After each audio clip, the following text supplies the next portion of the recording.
Welcome to the pause button. It must be Tuesday at 4:30 Eastern Time or 4:35, but we were having a little chat before the show, and before we realized it was like, oh my God, it's 4:32, but it's okay. It is completely okay. Sometimes those things just happen. So welcome to the pause button. My name's Diane Coll, and I've always liked this word. This is our penultimate episode. And basically what that means, it's the show before our season finale. And it's really fitting for two reasons to have the penultimate episode. What we're going to do today and some of the things I'll be sharing today are the reason why I started the pause button. And that is, I really believe that it is so important to slow down, turn off the screens, except when there's a good Cosmos Creative TV show on Facebook. There are exceptions. But, it's like the beginning, just to turn down, if not completely turn off, all of the chatter, all of the noise. There's so much noise in this world, and the show is really dedicated to giving you some time just to turn it down or completely turn it off, even if it's for 20, 30 minutes. So, okay, penultimate episode. I just like saying that word.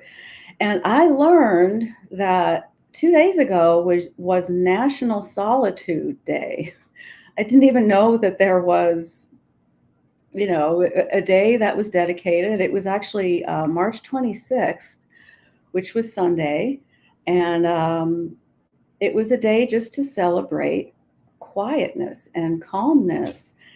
And so I was doing some reading on it, because that's actually what we're going to talk about today, is that the quietness, even in the quietest moments, the name of the episode, that actually, even if you give yourself 1 minute, 1 minute of quiet, solitude, calm, you just turn everything off, it will really help not only your mental health, your well-being, all of those things that you hear about, but it actually really helps with creativity and productivity. And I think a lot of times us creative types, we tell ourselves, no, we got to keep going.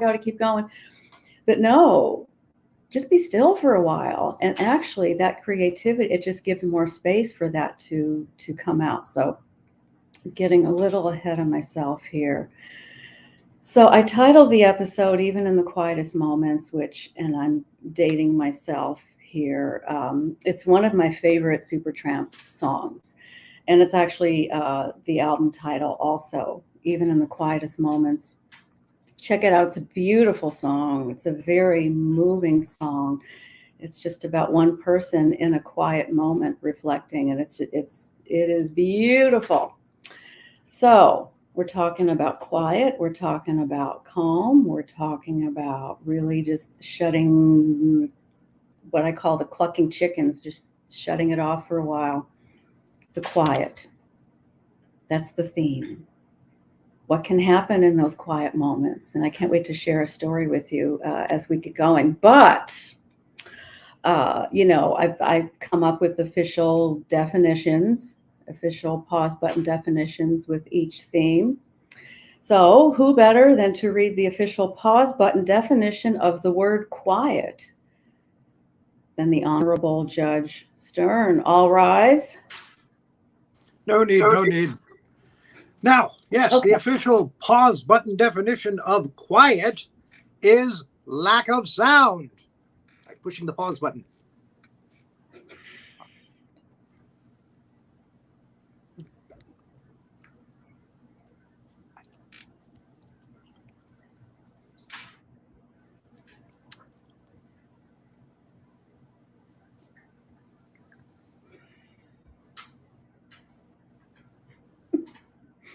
Always happy to help. For those of you that were maybe just listening, we were doing a little mime there, just having a little fun. Yeah, sometimes just the absence of sound is wonderful, and you start to notice things with that, and even just turning it down, I think, can do wonders.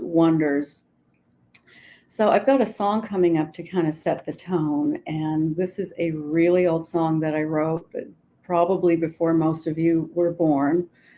And it really is just about slowing down and what can happen and what you can face, the realities you face when you slow down, and to not be afraid of that. And this is a very old GarageBand demo, hence all the echo and reverb. This is a song called Over Soon. And you can roll it, Renee.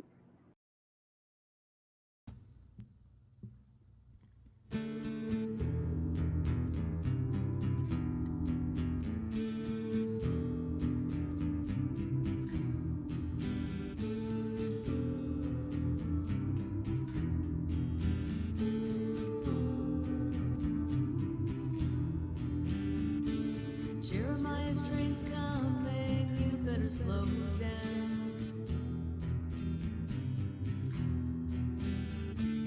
Jeremiah's train's coming, you better slow down. Soon it will be time. Put your ear down to the ground. Don't run. There's something in the last car for you. The smallest box, faded true. Every wild man's got his pride. Self-sufficient, they stand side by side. Don't hide.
Quietest train's coming, you better slow down. Slow down.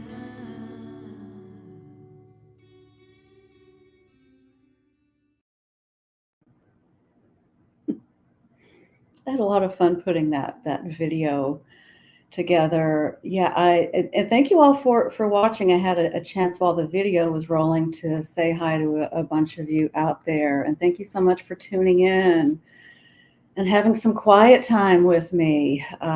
It's so important, I think. And so that song is all about slowing down, just getting real with yourself. And I think, even when we just, again, turn the noise down, we can get real in the world. And this is a recorded, kind of pre-recorded story that I'm going to share with you. And this happened years ago, like actually kind of pretty close to when I wrote that song. And it was just a morning of getting ready for work. Something I was just like, I don't want to turn on the news. I don't want to turn on the radio. And there was a gift waiting for me. And all I had to do was listen. And it was beautiful. Again, this happened decades ago, and I still remember it. I can still hear it. And so here's the story, and I hope you all enjoy. Many years ago, my Italian grandmother, my Grandma Miola, suddenly passed away in her sleep, and my family had all gathered together to get her house ready for sale. And her house was so special because we had all of our holidays there and many sleepovers with my sisters and cousins. So my cousins, aunts, uncles, we had so much fun repainting the walls, refinishing the wooden floors, and I remember my cousin Jimmy and I scrubbing that kitchen. That was the home of many a Sunday gravy, Easter calzone, Thanksgiving turkeys, and the delectable melt-in-your-mouth homemade Christmas ravioli. Now, doing this hard work really helped us all bond and heal, and it was all stuff that needed to get done to put the house up for sale, so we all decided just to make the best of it. And anyway, as her house was going on the market, my family needed a young, happening, carefree, yet responsible person to live in the house until it sold. Enter me. And it was an honor to stay in my grandmother's house since we were very close to begin with. We had that kind of relationship where we didn't really need to say much. We just knew. We just knew by looking at each other what the other was thinking and feeling. Now, a few months down the road, and the house hadn't sold yet, I was all settled in, and I was working in downtown Chicago at the time, which is my hometown. And it was a very beautiful early May morning. As I was getting ready to commute downtown for work, getting ready for that hustle and bustle, something made me not turn on the radio or the TV. I just remember listening to these lilting birds in the background, and knowing that the chaos of city commuting was in my near future, I was really just enjoying those sounds. They were so beautiful. And it was one of those rare mornings that everything was just completely still and quiet. And I remember going downstairs to the kitchen, and I opened up the window so that I could still hear the bird songs. They were just kind of trickling into my grandmother's house. And it was then I heard the sweetest thing.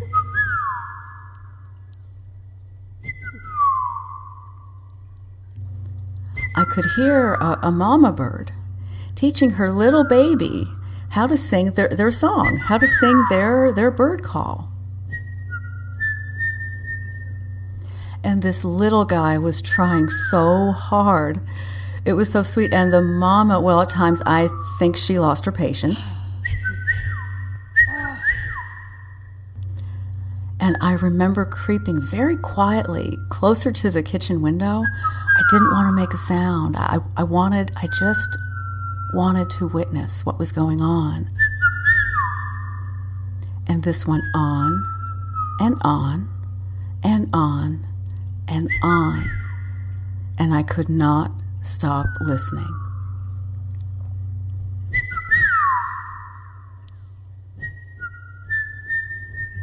Then, finally,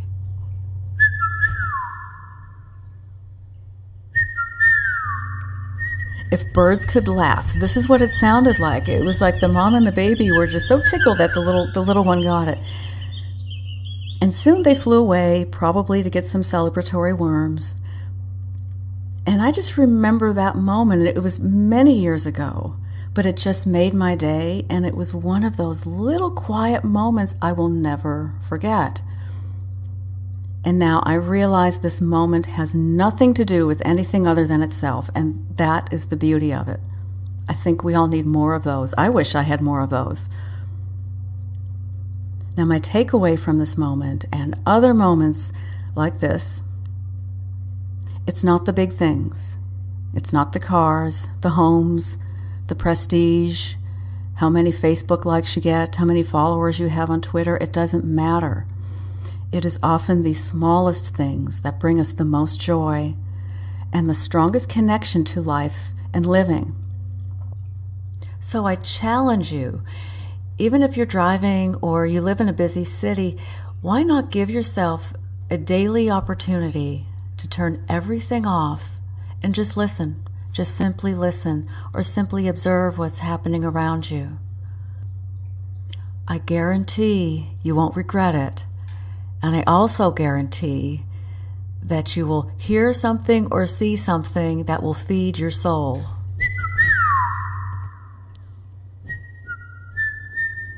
Now, coming up, I will be guiding you through a very simple connection technique, and I truly look forward to sharing this with you, so I will see you on the other side. Many years ago.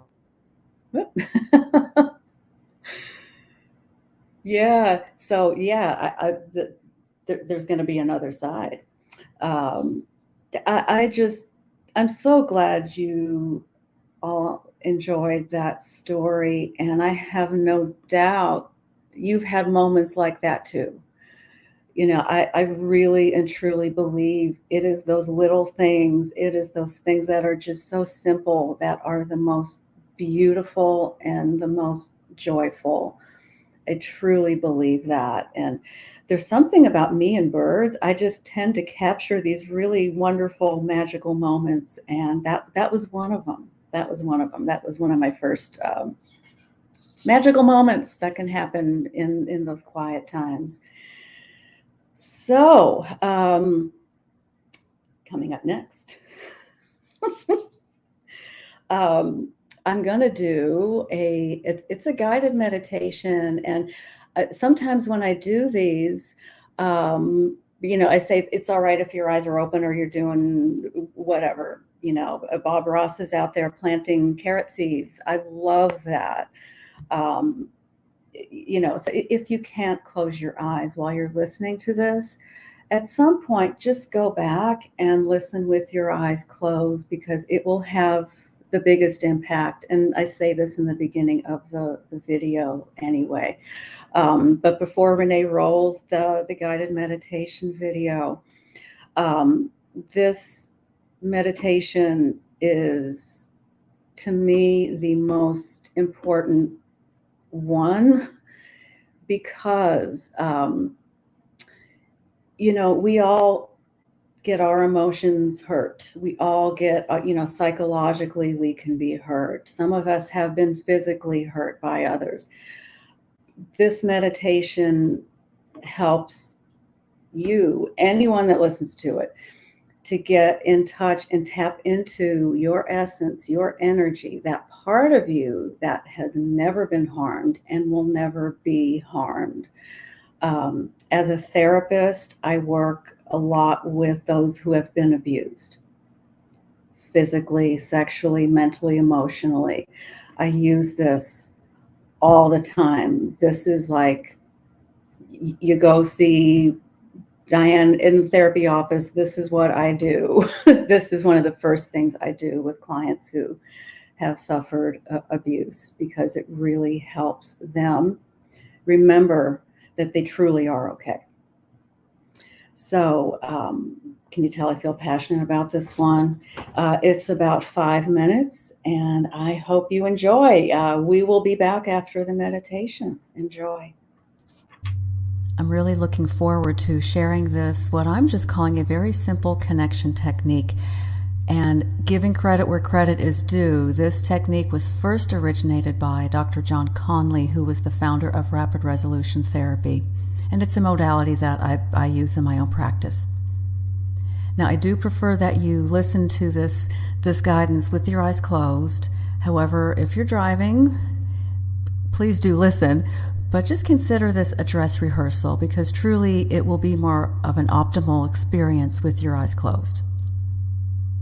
Okay, so let's get started. As you were listening to the sound of my voice, just get yourself comfortable and just simply focus on your breathing, the rhythm of your breathing,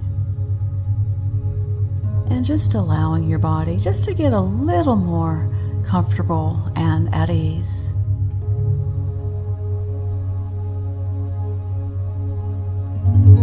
And as you're becoming more comfortable, just allow your mind to recall a time when you were outside in nature and you just saw something or heard something that just took your breath away. Something that gave you a sense of peace and excitement. This was something outside in nature that just made you stop and take notice. Something that gave you a sense of awe, wonder, and maybe even a little magic. Just recall that time. Was it something majestic, or was it something truly subtle? And as you recall this moment, you're kind of reliving this moment, which is good. And just take some time and just breathe right along with whatever you saw, whatever you heard that took your breath away. And as you breathe, you connect with that moment even more. The colors become more vivid, or the sounds become more vivid. As you recall this moment, some would say that at that time, it was a moment that drew your awareness outward. Yet maybe that moment you captured was allowing your awareness to be drawn inward. Whatever you saw that took your breath away, you were actually tapping into you, your essence, who you truly are on this planet. And to think that you experienced this moment just as you are re-experiencing it now, perhaps demonstrates that this part of you, your essence, who you truly are, has never been harmed, never been hurt. Your essence remains intact. And with life, and life being what it is, your thoughts have been confused, your feelings have been hurt, and maybe even your physical body had been hurt in some way. However, in moments such as this, your awareness is drawn inward and reconnects with your energy, your essence, who you truly are on this planet. And whether it was one moment or several moments, just the fact that you are re-experiencing the peace, the awe, the wonder, the excitement, you are connecting with you.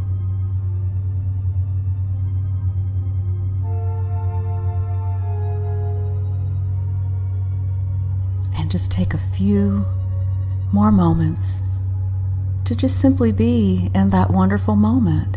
And you're breathing, and you may notice that your body is even more at ease and relaxed. You may feel more centered and grounded. You may feel light and grounded at the same time.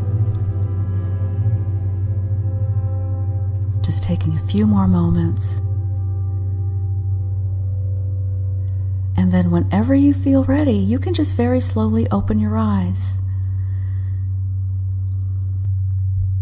And that is your go-to connection technique, and I do hope you find it beneficial. Use it anytime or share it with anyone that you feel needs a reminder of their connection in the world that is both peaceful and unscathed.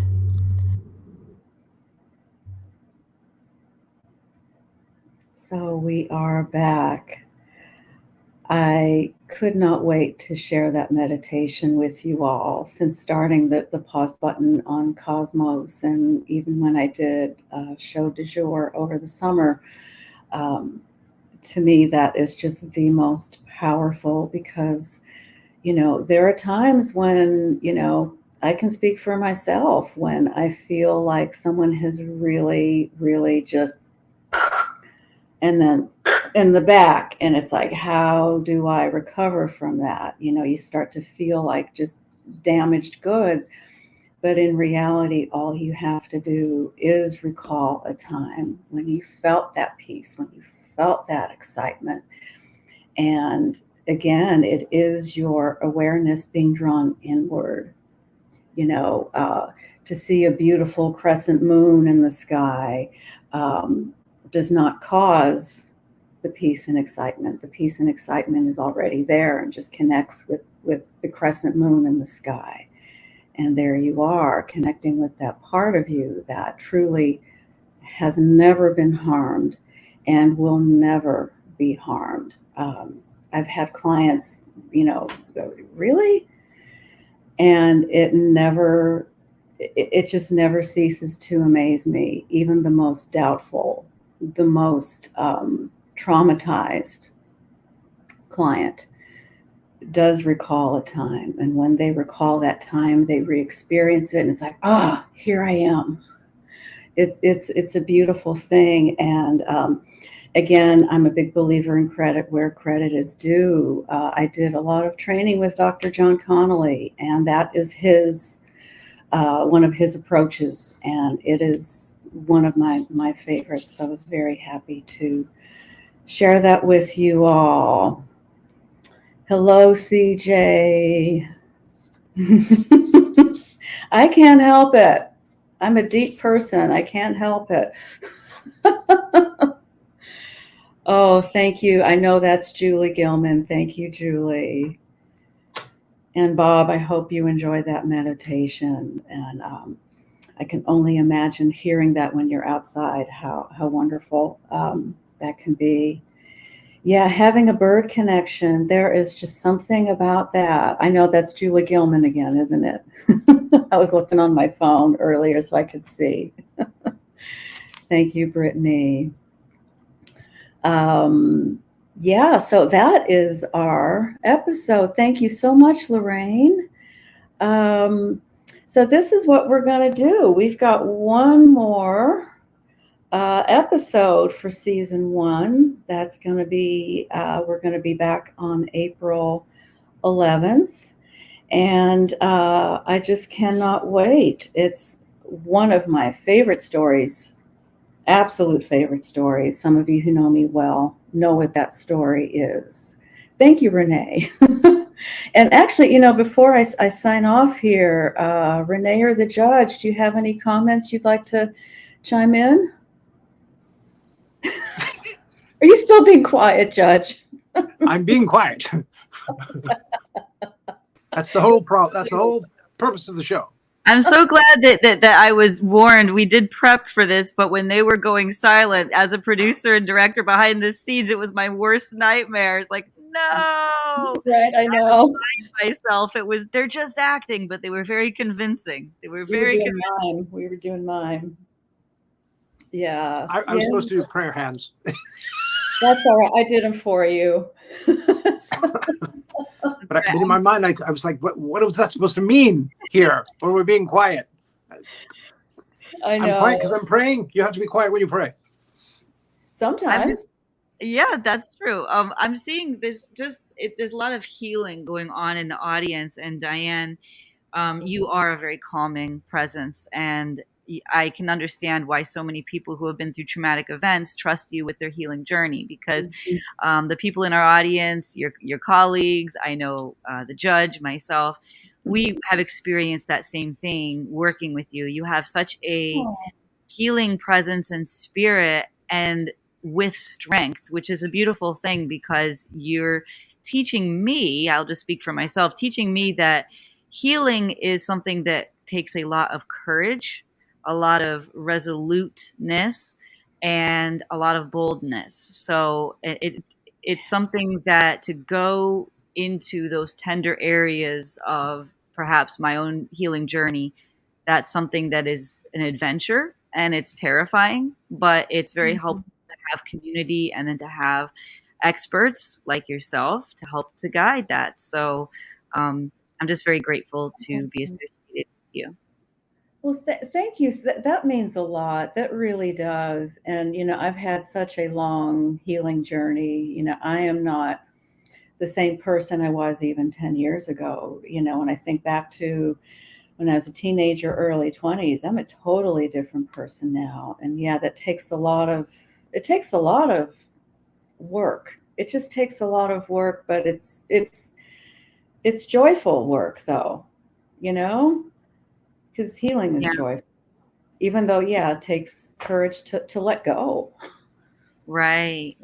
And I bet it's probably very, very rewarding to you to see the advancement in people that you work with, either clients or, viewers of shows like these, to see actual transformations. Because for myself, I know that I've grown a lot just since meeting you. And when I see the comments, or when people tell me, even behind your back, they'll say, "Wow, Diane, I feel so different. I do these meditations, and you're introducing a whole template for healing for people." And it's really a beautiful thing. And so it's a little bittersweet, because we're at the penultimate episode. I love that word as well, but I do know that you always have things in the works, and there's always going to be so much on the horizon of Diane Coll. So, oh, thank you so much. I really appreciate that. I really, really do. Thank you.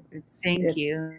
It's a joy to share these approaches, these meditations, because I really do believe a lot of it is very simple. And once we're in that space, that simple space, it's like, oh, I thought this was going to be really hard. But in reality, I think healing can be just like that meditation I shared. It's a very simple technique, but man, is it powerful. I didn't even hate to call it technique. Yeah. I don't know what word we would use, but yeah, definitely. I know what you're talking about. But I know one of the judge is thinking about it. I wanted to add. I hate to admit this, but when she said I'm a completely different person than I was, 10 years ago, I started thinking, what was she like? Was she, what kind of a hellraiser was she in her youth? I want to meet the Diane from 25 years ago now. Me too. Me too. I'll be quiet now. No, I want to also. I think we all want to see Diane from 10 years ago. I just had more anxiety. I had more shyness. I was, still me, but I just had more anxiety, more negative thoughts, more of the, no, you can't do this kind of stuff. And plus I was a biker hellion. So, that's what popped into my head. That's what I assume. Yeah. Can't you tell? Yeah. Leather jacket, the chains, the engine revving. Yeah. Yeah. We've met before, haven't we? Yes, I was in your courtroom. I had the eye patch. I wanted to quote something that Rory Penland, who's a good friend of the network, of course, a big star here at the Cosmos. We love him. He resembles the judge a little bit. He does resemble the judge, but that's very kind of you. But he said that the world is really, really hungry for positive things right now. There's so much negativity, and I wanted to speak as a Ukrainian, because in Ukraine, a lot of trauma.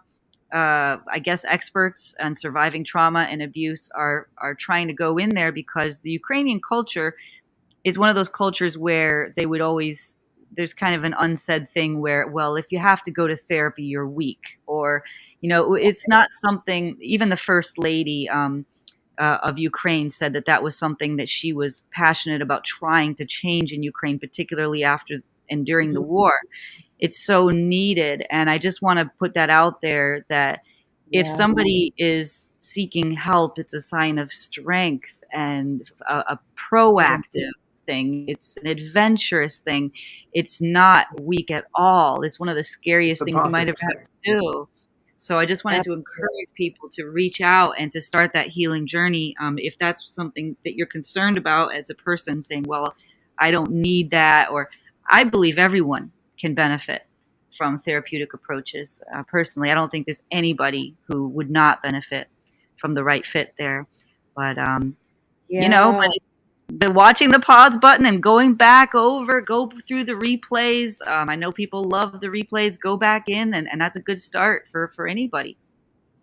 Yeah, definitely. And, to your point, Renee, things can happen to us. We could have the best childhood and things that, life happens, things happen.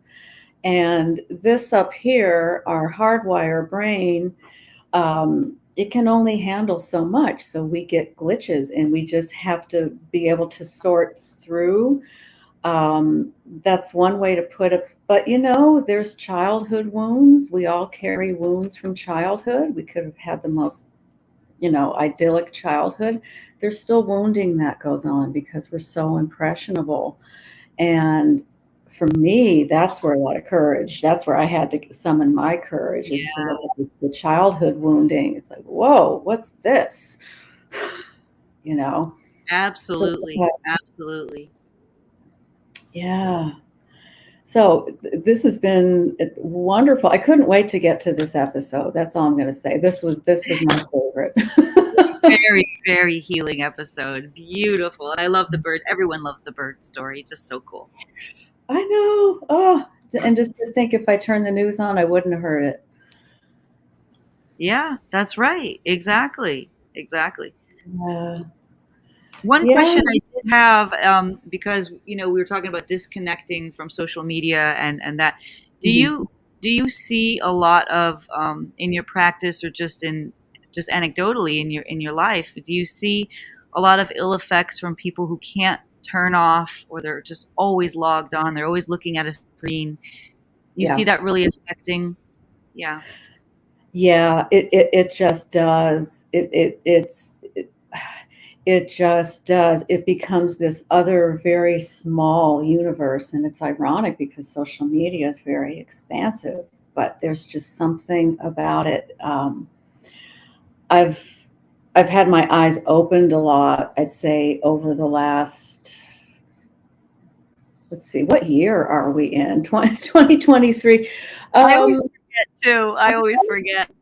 I'd say over the last 5 or 6 years, especially the younger generations, not knowing how to talk to people. They think texting is a conversation, and not being able to read nonverbal cues. And there's just, social media lacks that. So there's a lot of misunderstandings, and there's a lot of people that come forward and bully because they can, from the safety of their phone. And,